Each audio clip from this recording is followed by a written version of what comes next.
วัสดีจ้า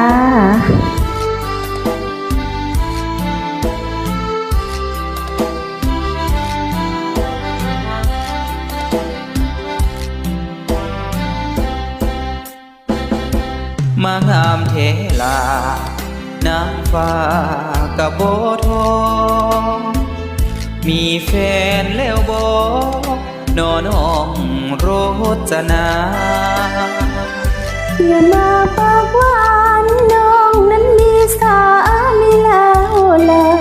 มีแล้วอ้ายกะบ่ว่าปากมาอ้ายกะสิเอาว้าวจังสิดูถูกศักดิ์ศรีน้องเดินไปถึงสามีสิผู้หายนกอาบ้าใบก็ใจเดียวนะอายทั้งรอมีพร้อมทรัพย์สินเงินตาต่อให้อายเป็นเทวดาก็สิหักผัวน้องคนเดียวงอป่าบ้าใบยังไงจะมาสู่อายแพ้เพียงร่างกายหัวใจไม่แพ้หรอกเนื้ออายก็ฮักจริงไปหาคนอื่นดีกว่าพูดมาปล้ำดีไหมล่ะก็ลองมาถ้าพี่อยากตายผู้หญิงอะไรปากร้ายเมื่อนางเสือดาวถ้าคืนมาทำมือยาวนางเสือดาวจะกัดให้ดูคู่หรือไม่คู่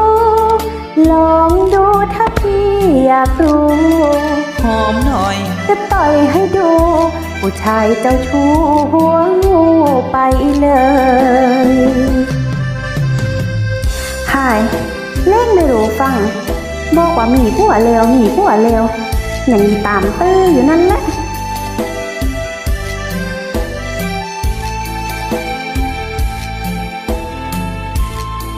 ตื่นแน่ให้หยอกแน่สาวผู้งามเอ้ย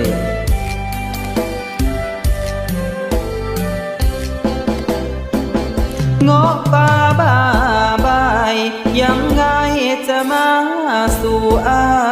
ยแพ้เพียงร่างกายหัวใจไม่แพ้หรอกเนื้ออายก็ฮักจริงไปหาคนอื่นดีกว่าพูดมาปล้ำดีไหมล่ะก็ลงมาถ้าพี่อยากตายผู้หญิงอะไรปากร้ายเหมือนนางเสือดาวถ้าคืนมาทำมือยาวนางเสือดาวจะกัดให้ดูคู่หรือไม่คู่ลองดูถ้าพี่อยากรู้หอมหน่อยจะต่อยให้ดู